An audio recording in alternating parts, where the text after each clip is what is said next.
So apparently, through the use of LiDAR, they have discovered that there are enormous structures underneath the Great Pyramid that go kilometers deep into the... Willkommen auf unserer spannenden Entdeckungsreise.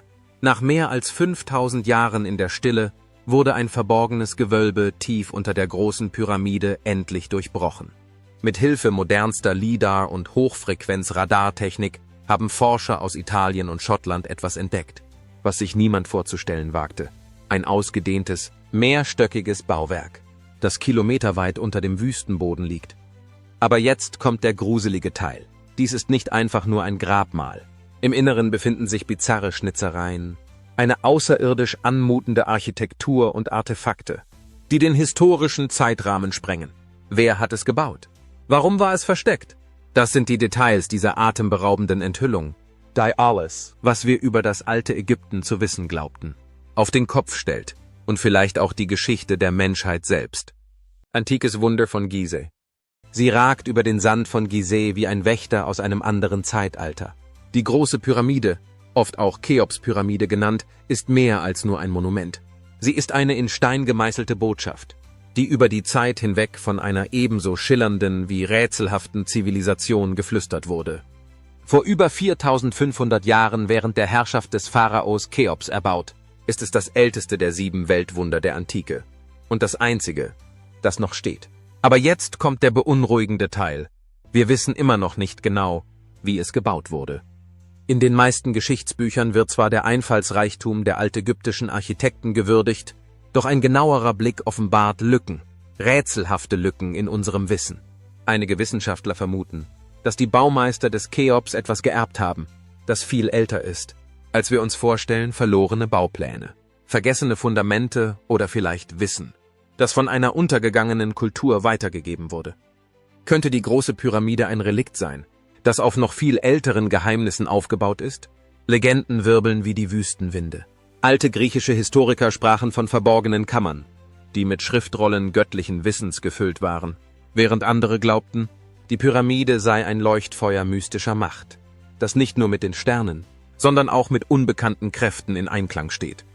Moderne Ausgrabungen haben faszinierende Hinweise zutage gefördert, Fragmente von Papyri, die das Leben der Arbeiter beschreiben, Graffiti, die von stolzen Arbeitergruppen hinterlassen wurden, und verschlungene Rampen, aber die vollständige Methode der Konstruktion fehlt noch immer.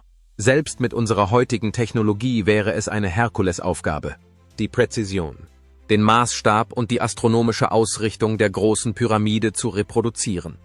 Und was war ihr wahrer Zweck? Ein Grab? Ein Tor? Eine verschlüsselte Botschaft für zukünftige Zivilisationen? Die Pyramidentexte deuten auf spirituelle Reisen, Auferstehung und kosmische Reisen hin. Dies sind nicht nur religiöse Überzeugungen, sie könnten ein Fenster zu einer vergessenen Wissenschaft oder Weltanschauung sein, die wir erst noch entschlüsseln müssen. Vor Cheops experimentierten Pharaonen wie Djoser und Sneferu mit dem Design und legten den Grundstein für die perfekteste Pyramide, die jemals gebaut wurde. Aber Cheops Pyramide fühlt sich, anders an, schärfer, präziser, fast zu fortschrittlich für seine Zeit. Sie ist nicht nur ein Symbol königlicher Macht, sondern auch ein ungelöstes Rätsel, eines, das weiterhin jeden provoziert, inspiriert und mystifiziert, der sich zu fragen wagt, wie und warum? Architektonische Gestaltung und äußere Merkmale. Von außen glänzte die große Pyramide einst mit einer glatten Kalksteinhülle, die die Sonne reflektierte. Im Laufe der Jahrhunderte wurde der größte Teil dieses äußeren Steins entfernt, sodass die rauen Kernblöcke sichtbar wurden. Obwohl die Pyramide heute von außen stufenförmig erscheint, geht man davon aus, dass die ursprüngliche Oberfläche eine Neigung hatte. Die derzeitige Höhe des Bauwerks beträgt etwa 138 Meter. Aber einst erreichte es 146,6 Meter. Seine Ausrichtung ist ein weiterer Punkt der Verwunderung. Jede Seite des Bauwerks ist nahezu deckungsgleich mit den Himmelsrichtungen und zeugt von einem guten Verständnis für Astronomie und Vermessung. Die Gelehrten streiten darüber, wie die Erbauer diese Präzision erreicht haben. Einige vermuten, dass sie die Sterne benutzten und ihre Bewegungen verfolgten, um die Ecken der Pyramide zu positionieren. Andere meinen, sie richteten sie nach dem Auf- und Untergang der Sonne aus. Wie auch immer, die Genauigkeit ist auch heute noch erstaunlich. Nach ihrer Fertigstellung umfasste die Pyramide an ihrer Basis etwa 13 Hektar, wobei jede Seite etwa 230 Meter maß. Wissenschaftler schätzen, dass sie etwa 2,3 Millionen Steinblöcke mit einem Durchschnittsgewicht von 2,5 Tonnen enthalten könnte. Einige schwerere Blöcke in der Nähe der inneren Abschnitte konnten bis zu 15 Tonnen wiegen. Die Masse erforderte ein starkes Fundament und eine exakte Positionierung, damit das gigantische Bauwerk über Jahrtausende hinweg standhaft blieb. Eine Besonderheit ist der zwischen den Steinen verwendete Mörtel. Die Analyse zeigt, dass er Gips und andere Elemente enthält, die sich heute nur schwer perfekt reproduzieren lassen. Die chemische Zusammensetzung des Mörtels hat das Interesse geweckt, weil er die Blöcke so gut zusammengehalten hat. Obwohl die Blöcke selbst massiv sind, trug dieses Bindemittel dazu bei, die Stabilität aufrechtzuerhalten und kleinere Verschiebungen, die durch Erdbeben oder natürliche Abnutzung verursacht wurden, zu begrenzen.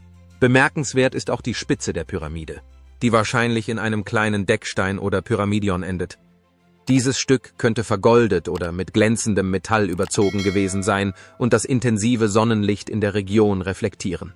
Obwohl kein ursprünglicher Deckstein erhalten ist, deuten Hinweise in antiken Texten und in späteren historischen Schriften darauf hin, dass er ein Punkt mit heiliger Symbolik war, der möglicherweise den Urhügel in den ägyptischen Schöpfungsmythen darstellt.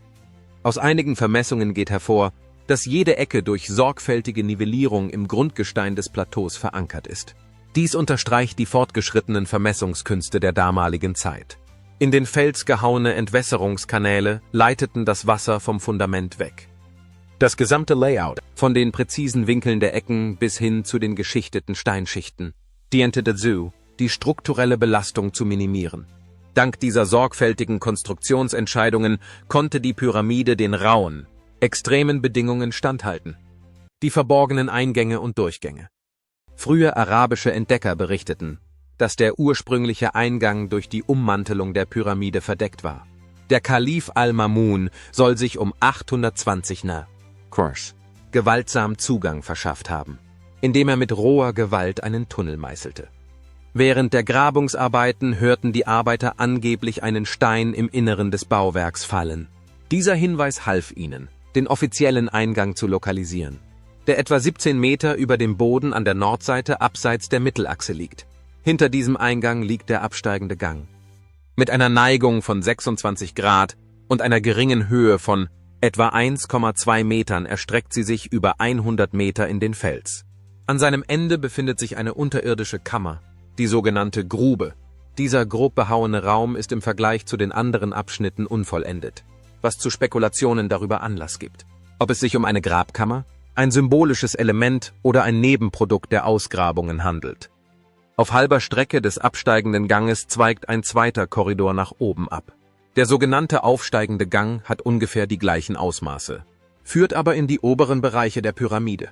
Wissenschaftler vermuten, dass er ursprünglich durch große Steinpfropfen versperrt war, um Räuber daran zu hindern, tiefer vorzudringen.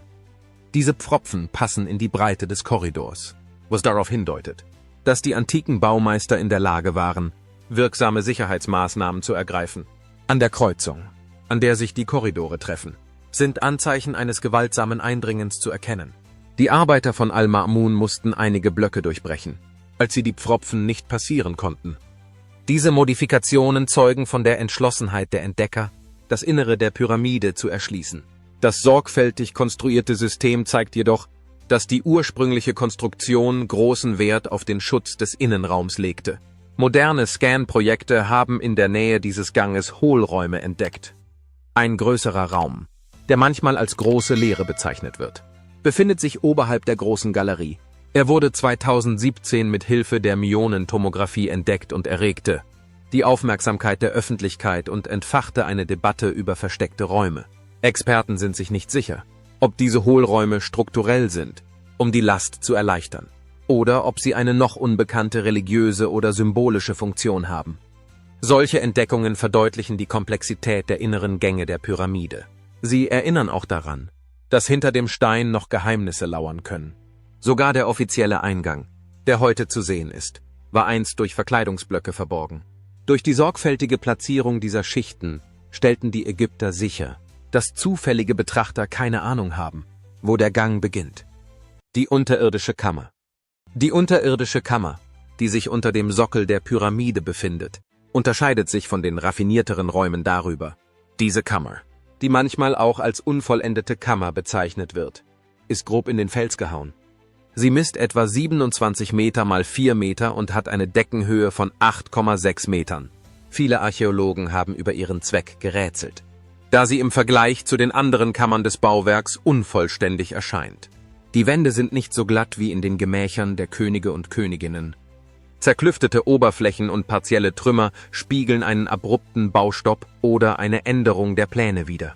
Einige Theorien besagen, dass die Erbauer hier mit dem Bau einer Grabkammer begannen, dann aber beschlossen, die Pyramide höher zu bauen, andere vermuten, dass sie eine symbolische Funktion hatte oder dass sie überstürzt aufgegeben wurde, als eine neue Idee die Oberhand gewann. Am westlichen Ende befindet sich eine kleine Nische, die von einigen Forschern als möglicher Versuch einer weiteren Einritzung angesehen wird. Die Pickelspuren und die Unebenheiten im Gestein deuten darauf hin, dass die Arbeiten im Gange waren, aber nie abgeschlossen wurden. Im Gegensatz zu den polierten Granit- und Kalksteinen in den höher gelegenen Abschnitten hat die unterirdische Kammer eine nüchterne, rohe Qualität, die auf einen sich entwickelnden Bauprozess schließen lässt. Der Zugang zu dieser Kammer ist nur über den absteigenden Gang möglich. Besucher, die in den Raum hinabsteigen, erleben einen spürbaren Temperaturabfall und ein Gefühl der Abgeschiedenheit, das viel tiefer ist als der Hauptgang im Inneren. In früheren Zeiten zündeten Forscher Fackeln an, um die Wände zu untersuchen, und hinterließen dabei Rußspuren, die an einigen Stellen noch zu sehen sind. Auch die Luftqualität kann variieren, was einige Forscher zu Spekulationen über mögliche Lüftungsschächte oder natürliche Öffnungen veranlasst. Die Trockenheit des umgebenden Gesteins trägt dazu bei, dass die Kammer in ihrem unvollendeten Zustand erhalten bleibt. Das zurückgelassene organische Material würde über lange Zeiträume intakt bleiben, obwohl hier keine bedeutenden Artefakte aufgetaucht sind. Trotz der geringeren Ausführungsqualität unterstreicht die unterirdische Kammer den extremen Aufwand, der auf allen Ebenen der Pyramide betrieben wurde, auch wenn sie nie als letzte Ruhestätte gedacht war. Erforderte ihre bloße Existenz die Arbeit von Facharbeitern, um sie in den Fels zu hauen. Die große Galerie im Detail. Oberhalb des aufsteigenden Ganges befindet sich die große Galerie, einer der spektakulärsten Korridore der Pyramide.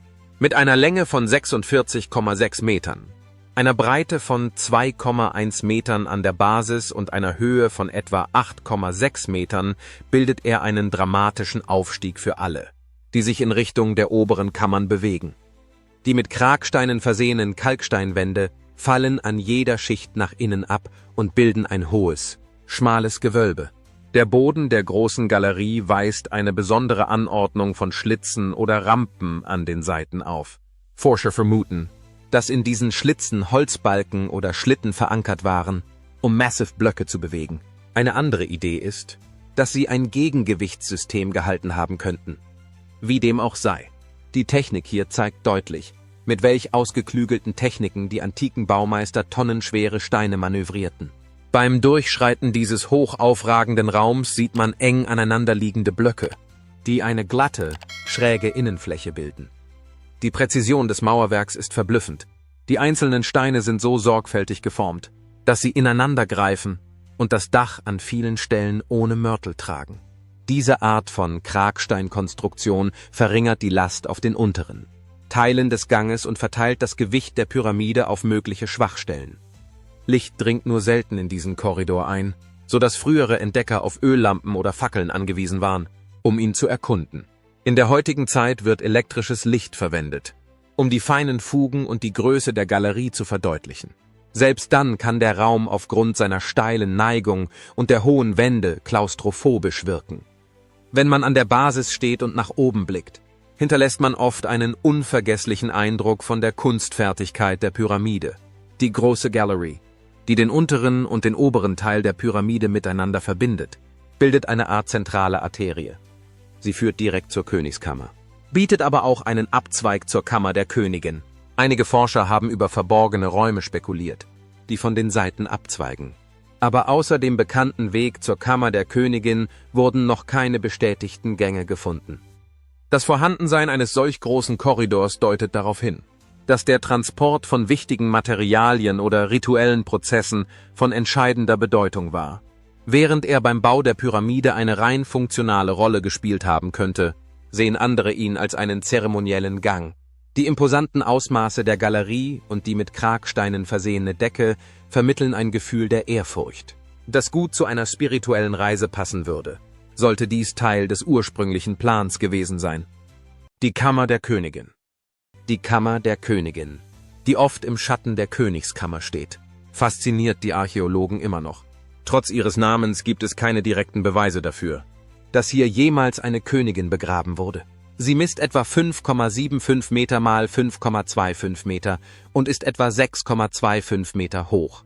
Die Wände sind glatter als in der unterirdischen Kammer. Und die Giebeldecke weist eine spitze Form auf, die sonst nirgends zu sehen ist. Einige Theorien besagen, dass die Königinnenkammer eine zweite Grabkammer in der Kette von Caseplan war oder dass sie für symbolische Rituale im Zusammenhang mit der spirituellen Reise des Pharaos gedacht war. Andere weisen auf die Möglichkeit hin, dass sie angesichts des ruhigen Charakters des Raumes zur Unterbringung bestimmter Statuen oder Kultgegenstände diente.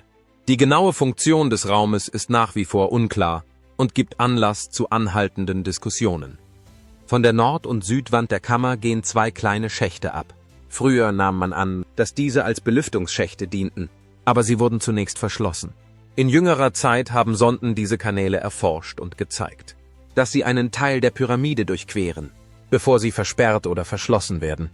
Forscher haben vorgeschlagen, dass es sich dabei um Sternschächte handeln könnte, die auf bestimmte Himmelskörper ausgerichtet sind, oder um rein symbolische architektonische Elemente. Der Boden der Kammer ist relativ eben und besteht aus Kalksteinblöcken, die sauber zusammengefügt sind. Archäologische Arbeiten haben keinen offiziellen Sarkophag oder Grabbeigaben in der Kammer ergeben. Einige Forscher vermuteten sogar einen verborgenen Korridor unter dem Boden, aber bisher wurde kein solcher Gang gefunden. Ausgrabungen verschiedener Teams, die Radar und andere Hilfsmittel einsetzten, haben keine weiteren verborgenen Räume aufgedeckt, die mit diesem Raum verbunden sind. Ein interessanter Aspekt ist die Gesamtatmosphäre der Kammer, die im Vergleich zur großen Galerie ruhiger und geschlossener ist. Die Forscher stellen fest, dass sich die Luft etwas kühler anfühlt, was vielleicht auf den geschlossenen Raum und die isolierenden Eigenschaften des umgebenden Steins zurückzuführen ist. In früheren Jahrhunderten beschrieben Besucher, dass sie hier ein Gefühl der Ruhe oder Stille verspürten, wobei solche Beobachtungen subjektiv sind. Im Laufe der Zeit ist der Raum zu einem Brennpunkt für unkonventionelle Theorien geworden. Einige Enthusiasten behaupten, sie sei der Schlüssel zu mystischer Energie, während andere sie mit Legenden über Geheimarchive in Verbindung bringen. Mainstream-Ägyptologen sehen sie im Allgemeinen als Teil des Entwicklungsplans der Pyramide, die zu einem bestimmten Zweck errichtet wurde, der nur teilweise verstanden wird. Die Königskammer und die Entlastungskammern. Das Herzstück der Pyramide ist die Königskammer, ein rechteckiger Raum von etwa 10,5 mal 5,2 Metern. Er wurde hauptsächlich aus großen Granitblöcken gefertigt und besitzt eine flache Decke aus massiven Granitbalken. Die glänzenden roten Granitwände heben sich in ihrer Schönheit deutlich von den darunter liegenden Kalksteinpassagen ab. Traditionell wird angenommen, dass sich in dieser Kammer der Sarkophag des Cheops befand. In der Tat befindet sich in der Kammer noch ein Granitsarkophag, dessen Deckel längst verschwunden ist. Er ist etwas größer als die Gänge, die ins Innere führen, was darauf hindeutet, dass er während der Bauarbeiten aufgestellt worden sein muss. Das Vorhandensein des Sarkophags stützt die Vorstellung, dass dieser Raum tatsächlich als königliche Begräbnisstätte vorgesehen war, zumindest in der herkömmlichen Interpretation. Dennoch wurden hier nie bestätigte Überreste von Cheops entdeckt. Über der Königskammer befinden sich 5 kleine Kammern, die als Entlastungskammern bekannt sind. Jede Schicht besteht aus massiven, horizontal angeordneten Granitplatten, wobei die oberste Ebene ein Spitzdach aus Giebelblöcken aufweist. Ihr Zweck ist es, das enorme Gewicht der Pyramide von der Decke der Königskammer abzuleiten und so einen Einsturz zu verhindern. Dieses System zeugt von einem sehr fortschrittlichen Verständnis der Lastverteilung. Die ersten 4 Entlastungskammern sind durch kleine Öffnungen, die von frühen Entdeckern gemeißelt wurden, relativ leicht zugänglich. Der höchste Punkt, manchmal auch Campbell's Chamber genannt, wurde im 19. Jahrhundert durch rudimentäre Klettertechniken erreicht. Forscher fanden Graffiti von Arbeitern an den Wänden, darunter Kartuschen, die sich auf Cheops beziehen. Diese Graffiti werden häufig als Beweis dafür angeführt, dass die Kammer während der Herrschaft von Cheops gebaut wurde und nicht zu einem weitaus früheren Zeitpunkt. Auch die akustischen Eigenschaften der Königskammer wecken Interesse. Manche behaupten, dass beim Anschlagen der Granitwände ein Resonanzton zu hören ist. Es gibt Hinweise darauf, dass diese Frequenzen eine symbolische oder zeremonielle Bedeutung haben. Obwohl Mainstream-Forscher bei der Interpretation akustischer Theorien vorsichtig sind, erkennen sie die bemerkenswerten klanglichen Qualitäten an, die innerhalb der präzisen Geometrie eines Granitgehäuses auftreten. Die Umgebung in der Königskammer ist für moderne Besucher heiß und stickig, besonders wenn sich Gruppen darin drängen. Lüftungsschächte führen aus den Nord- und Südwänden, die jedoch erst später von Forschern entdeckt wurden, die den Schutt, der sie blockierte, beseitigten. Umgebende Strukturen und Solarbootgruben. Neben der großen Pyramide selbst finden sich auf dem Gizeh-Plateau eine Reihe von Bauwerken, die mit der Herrschaft des Cheops und späteren Bauten in Verbindung stehen. Eine wichtige Entdeckung waren die beiden Solarbootgruben in der Nähe der Pyramide. Diese Gruben wurden 1954 ausgegraben und enthielten 2 sorgfältig demontierte Holzboote. Die erste wurde in mühevoller Kleinarbeit wieder zusammengesetzt und kann in einem eigenen Museum besichtigt werden.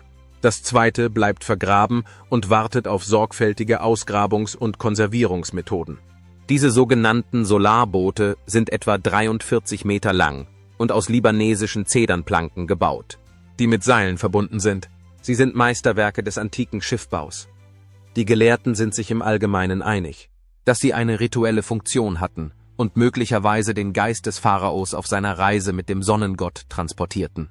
Eine andere Idee ist, dass es sich um Grabboote handelte, die Cheops in einer feierlichen Prozession zu seiner letzten Ruhestätte brachten. In unmittelbarer Nähe stehen auch kleinere Pyramiden, die Cheops Frauen und Familienmitgliedern gewidmet sind. Diese werden oft als die Pyramiden der Königin bezeichnet, die von der Hauptpyramide getrennt sind, aber so ausgerichtet sind, dass sie einen geplanten Komplex darstellen. Weitere Mastabas für Adlige und Beamte gruppieren sich um sie herum und offenbaren eine größere Nekropole, die den Kult des verstorbenen Königs unterstützte. Tempel und Dammwege verbanden diese Stätten und bildeten ein großes architektonisches Programm. Archäologen haben neben der Pyramide Spuren eines Totentempels entdeckt. Obwohl ein Großteil des Tempels heute verfallen ist, deuten die erhaltenen Fundamente darauf hin, dass die Priester dort Opfergaben für das ewige Leben des Königs darbrachten. Texte deuten darauf hin, dass hier tägliche Rituale stattfanden, bei denen Speisen, Weihrauch und Gebete dargebracht wurden, um Cheops göttlichen Status im Jenseits zu erhalten. Im Laufe der Zeit wurden diese Tempel erweitert oder umfunktioniert. Die Beziehung zwischen der Pyramide und der Sphinx ist ebenfalls Teil der Faszination des Plateaus. Die große Sphinx, die sich in der Nähe der zweiten Pyramide befindet, wird gemeinhin mit Chephren, dem Sohn des Cheops, in Verbindung gebracht. Obwohl sie nicht direkt mit der Cheops-Pyramide verbunden ist sie ein integraler Bestandteil der symbolischen Landschaft der Städte. Viele Besucher von Gizeh sehen die Pyramiden und die Sphinx als ein einheitliches Meisterwerk der Vision des Alten Reiches. Ausgedehnte Steinbrüche in der Nähe der Städte zeigen, woher die Erbauer einen Großteil des Kalksteins bezogen haben. Die Tura-Steinbrüche auf der anderen Seite des Nils lieferten den feinsten Stein, der einst für die Verkleidung verwendet wurde. Der Transport dieser großen Blöcke hätte eine ausgeklügelte Logistik erfordert, einschließlich Lastkähnen, Rampen, Schlitten und organisierten Arbeitsteams. Dieses breitere Umfeld aus miteinander verbundenen Strukturen, Bootsgruben, Tempeln und Steinbrüchen spiegelt das immense Ausmaß des Gesamtprojekts wider. Gräber der Arbeiter und soziale Einblicke. Anfang der 1990er Jahre wurde eine aufregende Entdeckung gemacht, die ein neues Licht auf die Menschen wirft, die die große Pyramide gebaut haben. Die Gräber der Arbeiter. Diese südöstlich des Monuments gelegenen Gräber enthielten die Überreste von Personen, die auf der Baustelle arbeiteten. Die Archäologen entdeckten, dass sie in wechselnden Schichten arbeiteten, was eher auf eine Form der organisierten Arbeit als auf versklavte Arbeitskräfte hindeutet. Die Überreste der Arbeiter lieferten wichtige Hinweise auf ihr Leben. Die Untersuchung der Skelette ergab Anzeichen von verheilten Verletzungen, was darauf hindeutet, dass die Arbeiter medizinisch versorgt wurden. Das Vorhandensein von Nährstoffen in ihren Knochen lässt auch auf eine angemessene Ernährung schließen. Die Brot, Bier, Fisch und Fleisch umfasst haben könnte. Dies stellt ältere Annahmen in Frage, wonach die Pyramiden ausschließlich durch erzwungene Sklavenarbeit errichtet wurden. Stattdessen deuten diese Funde auf eine Gesellschaft hin, in der die Arbeiter gewisse Rechte hatten und angemessen ernährt wurden. Die Grabbauten selbst waren oft aus Lehmziegeln oder Bruchsteinen gefertigt. Einige enthielten kleine Opfergaben, hieroglyphische Inschriften oder einfache persönliche Gegenstände. Diese bescheidenen Bestattungen zeugen noch immer von einem gewissen Respekt und lassen darauf schließen, dass die Erbauer einen anerkannten Status hatten. Beamte, die den Pyramidenbau überwachten, könnten sie mit diesen Gräbern in der Nekropole belohnt haben, um ihnen eine Ruhestätte in der Nähe des Pharaonenmonuments zu sichern. Solche Entdeckungen zeigen, dass für das Projekt qualifizierte und motivierte Arbeitskräfte benötigt wurden. Verschiedene Handwerksspezialisten, von Steinmetzen bis zu Zimmerleuten, arbeiteten wahrscheinlich unter Aufsehern zusammen, die den Fortschritt überwachten. Verwaltungsaufzeichnungen wie das berühmte Mera-Tagebuch, das im Wadi al-Jarf gefunden wurde, erwähnen die Lieferung von Tura-Kalkstein für die Cheops-Pyramide. Diese Texte sind zwar fragmentarisch, bestätigen aber den strukturierten Charakter der Arbeitskräfte und Lieferketten. Tierknochen aus nahegelegenen Grabhügeln zeigen, dass Rinder, Schafe und Ziegen geschlachtet wurden, um die Arbeiter zu ernähren. Was unterstreicht, dass die Pyramidenstätte ein wichtiger Knotenpunkt wirtschaftlicher Aktivitäten war. Keramikfragmente, Werkzeuge und persönlicher Schmuck runden das Bild des täglichen Lebens ab. Statt als Ort der Unterdrückung entpuppt sich Gizeh als ein Ort, an dem Arbeiter, Handwerker und Verwalter für ein großes Bauprojekt zusammenkamen. Diese Neubewertung der Arbeiterschaft steht auch im Zusammenhang mit einer umfassenderen Betrachtung der Gesellschaft des Alten Reiches. Staatlich organisierte Projekte wie der Pyramidenbau erforderten eine aufwendige Koordination. Die Herrscher boten den Arbeitern Entschädigung, Verpflegung und Bestattungsmöglichkeiten. Obwohl die Arbeit zweifellos anstrengend war, widerlegt die Existenz dieser Gräber den seit langem bestehenden Mythos, dass die Pyramiden von riesigen Sklavenhorden errichtet wurden.